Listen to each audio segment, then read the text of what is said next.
When you look back at recruiting, where you sat, who you talked to, what do you think? Do you think that you were dealt with fairly? Do you think that was a good experience? And I hope that many of you will say, yeah, I had a really good experience. However, looking into science, quite often we see that the experience is optimizable, to say the least. Let's just put it in that words. As soon as people go into recruiting, you often meet what is called biases. It is an unconscious bias, so it's not a conscious action here, but people say, oh, I have a certain opinion about something, and I think you need to meet that criteria, and if you don't, I don't let you proceed on the subject matter, or I don't let you proceed in the recruiting process. And unfortunately, these biases lead to the fact you only have to look into glassdoor.com, where you see that many people complain about completely arbitrary and random stages in recruiting. And even I had that in my life. I'm going to give you a couple of examples in a minute. That's exactly what we're going to talk about today. We're going to talk about unconscious biases in recruiting and leadership. So when you say you want to have talents, of course, you need a great recruiting process. However, in reality, it is often not as great as it should be. And often it starts with, as soon as you want people to apply, you say something like, okay, could you please send me a cover letter? I want to have a cover letter. And they just say that. No focus, no special steps, nothing to be mentioned, no special mentions. When you, for example, say, hey, could you please send me a cover letter and tell me what is the motivation that you, if you are not from a sales background, please point out why do you want to move into sales? Because it's a quite tough job. Why do you want to do that? Perfect. Then these cover letters can be really insightful. If you don't do it that way, what you usually get is that you end up in a situation where someone takes an AI, ChatGPT, Claude, Copilot, Gemini, Perplexity, whatever it is. As soon as you go in there, you have cover letters which are written by AI, and then people say, oh, that is a very nice cover letter. And very nice means it's bland. It is as bland as it gets. When you go to any reasonable AI today, and even in the unpaid version, you say, hey, I'm going to apply for this job in this company, write the perfect cover letter, they're going to write really good cover letters. And by the way, even when I went to uni, and back in the days, AIs didn't exist, it was called machine learning, but during my days at university, which are really long ago, for $5 online, and we were just starting with the internet. We were just starting with everything there. On the internet, we simply had things like, do you want to have a good cover letter? Pay $5 here and you get it. And they had machine learning behind that. And then you had an amazing cover letter. And then people go into the recruiting process and you meet questions such as, why do you think that you're a good fit? And why do you actually want to work for us, not for someone else? Why do you think you're a good fit for the role? So it is as bland as it gets. It is as bland as it gets. From a bland cover letter to bland question, we go full circle AI. One side is writing everything, the cover letter and the whole CV with AI, and the other side is using AI to scan the AI-generated items that were handed to you. That full circle AI, of course, will not get you great ratings on any kind of platform. And Glassdoor.com is the first one where you will see when you don't do too well. And of course, people say, but how can I spot when I'm not good at biases? Because you said it's unconscious. Yes, it's unconscious. And the problem is, as soon as people are consciously unconscious, that is the starting point where everything goes bad. Maybe you know these people who say things like, yeah, I'm in the industry for 20 years. Within 3 minutes, I know if it's a fit or not. I just know I have the experience. Or one of my favorites where they say, yeah, there's a certain thing which I need to have on the CV. If they didn't go to one of these 5 universities, they're not for us. We need really good people. Yeah, I mean, we don't pay that well, but we need really good people. So these are good universities and the others are not. It's just my experience. Or another amazing piece where people, for example, say, yeah, there are certain people. Look at where this person comes from. So someone from Glasgow. I mean, look at this. We are the city of London. Glasgow, serious? Nah, it's not a fit for us, is it? No, it's not. Thank you. Thank you very much, but no, thank you. These biases is something which you meet as soon as you see the locker room talk amongst recruiters. And if anyone says, and by the way, I did professional training on unconscious biases to get rid or at least partially under control. You will never have full control. You can only have awareness and partial control that unconscious biases exist, and then make smarter decisions as soon as you're aware of that. As soon as you open a CV, there are a couple of things where some people might now say, this still exists? Yes, it does. I give you an example. When you see a name, when you see a photo, when you see an address, you immediately judge people. And when you now say photos, is that still a thing? Hello to my American and British listeners here. You will probably now be shocked that in many countries, photos are still very common. In Germany, people have pictures all over the place. And I know that in the UK and the US, you often have systems which prevent that from happening. And as soon as anyone applies as a picture, and then you immediately say no for compliance reasons. You say you need to apply, but without a picture. And in many countries, that's not the case. And when you now say name, come on, name is not really relevant. There's a massive study about that, the Mr. Smith effect. We just had one German applicant who had a straight A at a really good university and applied 60 times. 12 interviews out of 60 times he applied. And his colleague, who got the exact same degree, was a straight A on all counts, wrote 12 applications and got 10 interviews. 10 out of 12 for someone with a German name and 12 out of 60 for someone with an Arab name. And there we are again.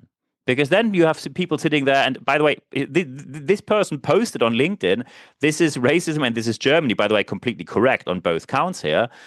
This person simply said, look, when someone sits there as a recruiter and tells me, yeah, it's a really good CV, but to be fair, we can't even pronounce your name correctly. You're just not a fit for us. We don't have people with such names here. And this happened. This is not 2 months ago. And in the year 2025, this is what we have.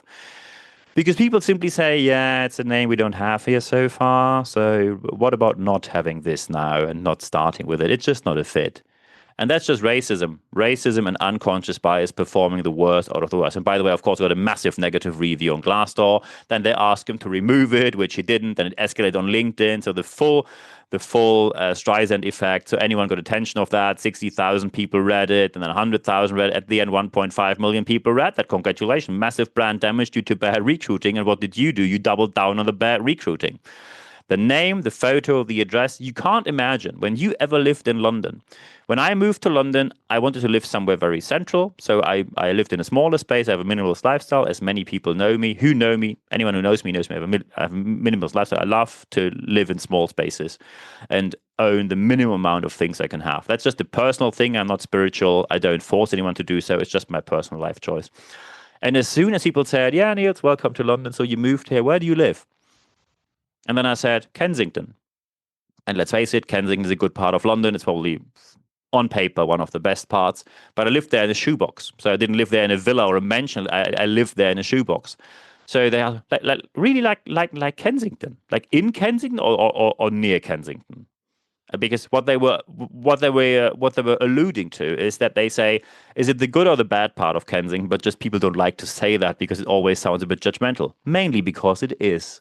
So as soon as people say, where in Kensington did you live? I only had to say W8. W8 was the good postcode of Kensington. The bad one is SW5. That's like Gloucester Road and the whole weird part where all the skyscrapers stand with the social housing and whatnot. Yeah, so W8 is the good part. That's High Street Kensington, Notting Hill Gate and stuff. Yeah, that's the good part, isn't it? So name, photo, address. When I, by the way, moved from Kensington to Canary Wharf, E14, the same thing happened. Postcode lottery. As soon as you have the postcode, certain postcodes simply have a good reputation. And by the way, certain addresses in your city will have the same. When recruiters are knowledgeable on local conditions in the city where they live, they judge people based on the address and suddenly say things like, yeah, this person comes from, had to look up where the city is. It's somewhere in rural Wales. No idea where that is. Not sure if they can handle London, Maybe they just move back in a month and say, this was not for me. I just think we take someone from London, shouldn't we? It's just more common territory here. And that's exactly the problem. The problem is that people judge other people based on random factors. Neither name, nor photo, nor address have anything to do with the job you have to do. When you, for example, say, hey, we are a remote first company, but when you have to be in the office, we expect you to be there rather quickly. So probably on Monday, we can say be there on Tuesday. And when then someone lives 400 miles away, that's a reasonable thing to say. I don't think that you can, by short notice, come to the office. That is at least a reason where you can factually justify why you decide in favor of someone and against someone else. But it gets worse from here after name, photo, address, because you think there are additional lines on your PowerPoint slide here, Niels. What else is there? And the next one is education and experience. often people say education is important, and I fully agree. Of course, you need educated people. However, sometimes people have very weird tick the box aspects of education. That happened to me. A company was looking for coaches. And of course, one thing which I highly appreciate is when someone says, are you a qualified coach? Because anyone can call themselves a coach. You need to know the methodology, you need to know it properly. And I hold an MBA, a Master's of Business Administration from the University of York St. John in York, United Kingdom. So 2 years, full education, academic education, and hundreds of hours, hundreds of references I have. You can see them all on LinkedIn and anywhere else. So I gave it all to them. And then the recruiter said it was a selection person for self-employed people. So they asked me, yeah, so do you have a certificate? And I was slightly stunned about that question, said, well, I handed everything to you. I have a master's degree on the matter, 2 years education certificate, can be anything from a weekend course to an afternoon class to an online class with no exam with a certificate because you paid for the class. So no, I don't have a certificate. I have a 2-year master's degree. And the recruiter said, yeah, so do you have a certificate? Because I need a certificate for our system. And I told him, well, I can send you the certificate from the university, which certifies I did the degree with a QR code on it, so you can see it's an MBA, which I did with my name. So it's the proof of the degree if you want that. And then the recruiter said, yeah, but that's a degree. No, I need a certificate. Do you have a certificate? And then I went into straightforward mode and said, you don't really want to put a certificate with no academic credentials over an academic degree. And the recruiter said, yeah, I have a system here. Do you have a certificate? And that was the point where we simply went our way. And that company never has to talk to me ever again. When that's the way how you select your coaches, good luck. You will get the weekend class coaches who took a 90-minute online session and now call themselves a coach. So education is something which you need to focus on. What do you actually need? And sometimes you say it's vocational training, perfectly fine. Sometimes you say it's university, perfectly fine, but define it well, because otherwise always people tend to hover towards their own alumni network, to where they have been. The same with experience. When they say, oh, look, you came from that company, I was there. Good people come from there because, I was there and I am successful, as you see, because I sit in front of you, so I'm successful. And so when you come from there, you're a good person because I am a good person, because I like myself and I like people who like me and people who are like me. And that's what is called isomorphism. Iso, Greek for equal, morph for appearance.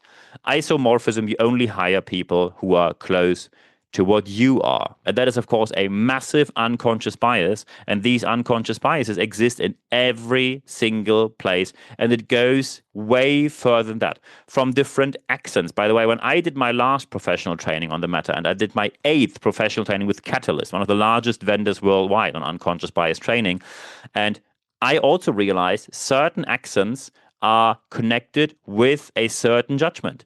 And then I received professional training on that to get awareness on that and make better decisions afterwards. From accent bias, language bias, age, gender. When you say age, oh, anyone over 50, they are just sick too often, right? They are just they're often calling it sick. Gender, oh yeah, a female can get pregnant, right? So now we need people in the office, not in the hospital. No, so oh, family, they have children, are not flexible enough. Sorry, hobbies, and that is one of the worst things when they say, oh, hobbies, yeah.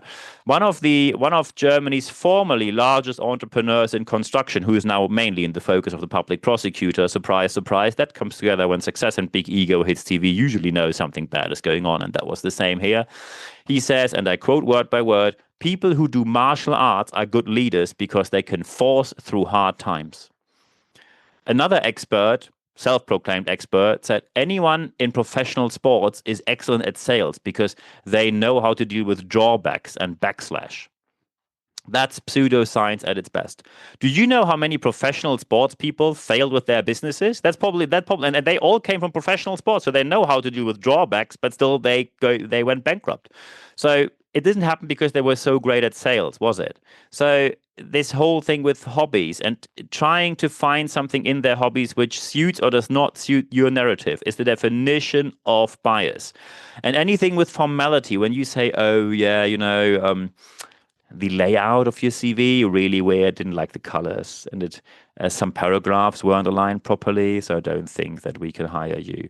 If you want to hire someone for copywriting who needs to design books, then that's a reasonable choice. But when you hire someone who's an accountant, they probably don't have to write many things in a literary way and publish books afterwards. So when the colors are a bit weird and the whole setup looks a bit old-fashioned, maybe there's just accountancy or just the person, but it's not an issue in the recruiting process. And especially when it comes to language, there is a massive bias. And by the way, I can feel you when you will say, but I have an issue with that because I do as well. I give you a very simple example. Someone applies in my business. My business is called NB Networks. I receive an application, and on the top of the first page, it said MB Networks. M, not N. M, not N. MB Networks, one typo at the very top. Writing the company name in the wrong way. Not great. Fortunately, 2 years before that, I saw a professional talk from Professor Cunning, one of the leading scientists of the Hochschule Osnabrück in Germany, who did research on what kind of scientific proof do we have between typos in cover letters and the way how people work. Because you often say when you have a cover letter where people have 2 or 3 typos in there, you often say, yeah, the applicant is not really the person that is able to work precise. It's not precisely. It's not. Working precise is not your strength because you have typos in your cover letter. Of course, when someone has 40 typos, you probably see there's a certain weakness and someone is unable to press F7 and does a spell check in Microsoft Word, or you simply use an AI to get the whole thing through. However, as soon as you say with the tiniest typo, we put you through to not you, there is no scientific evidence backing that. Zero, zilch, nada in the end. And I can feel how much resistance this causes because I am not happy when someone puts the company name the wrong way. You want to apply here, you want to work here. However, I want to hire the best people, not the best writers. And that is where I simply have to overcome my personal belief system. And that's something which you learn in unconscious bias training. And as I told you, I already had 8 in my life. And every single time I left this training better than I was before. About 7, 8 years ago, I started doing delivering unconscious bias training by myself, delivering it from others. So it's a very important step that you should undertake because you now probably wonder, how can we implement this in our organization? Because our leaders have strong opinions and I'm not really sure they want this. And the very first thing is you need to create an awareness. And the awareness must be that you say you're hiring the wrong people. You're hiring people where you feel they are good picks, and then suddenly in real life you find out they are not. And then they're in the organization, then it's way too late. Once they're in, you don't get them out anymore. Very, very hard. In the US, way easier, but probably in almost any other place on earth. And even in coastal states, California, New York City, you can't just lay off people by telling them goodbye, at least not with massive backslash or potential consequences. So the awareness needs to be there in the first place, and what you need to have here is professional training and coaching. I received this. I highly recommend anyone to get that. You can contact me about it or find it anywhere else if you like, but feel free to contact me about it. If you were not trained professionally, you probably have biases which you do not know about. And then most likely you will have something on your mind where you judge people in the wrong way and then simply select the wrong people. Because what people need to do in recruiting, and that's where recruiters are not too keen on, you need to do result screening. And result screening simply means that you check which are the recruiters who bring in people who actually work. And who are the recruiters who constantly bring in people where we say, yeah, average or below the average or didn't pass probation time or was fired after 3 months. And then you can see who are the ones who don't deliver too well. And one thing is crucially important here, because I can tell you one aspect, especially in today's times, will happen to you. Someone will say, yeah, this whole unconscious bias thing and diversity training and whatnot, it's just too woke. It's all woke today. I'm 30 years in the industry. I know what I'm doing. Yeah, don't tell me what to do. I know what I'm long. How long are you in the industry? 5 years are ridiculous. I'm 25, 30 years in the industry. I know after 3 minutes who is a good hire or not. And then they say woke, wokety woke. And one thing is very important. Nothing smart has ever been said. That's a perfect bonus. I usually don't give a bonus round in my podcast because we have enough things to go through. But I always give a bonus round for people who scream woke. Nothing smart has ever been said in the history of humankind when the word woke was used as a pejorative. Nothing ever, absolutely no exception. When people say something is woke, it simply means they don't like it, they don't want to change, and that means they cannot be anywhere near people recruiting, or leadership, because by their own statements, they are unsuitable on the matter.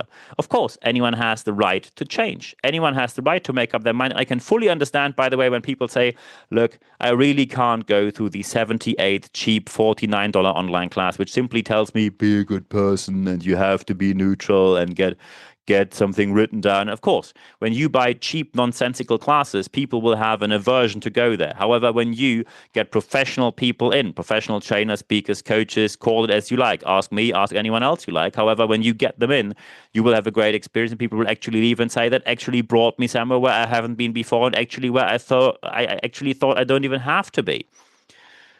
And very important here is diversity training and unconscious bias training is not about telling people how wrong they are. That is really unprofessional, and then putting stigma in there, oh, it's all your fault, and you just know that's not the point here.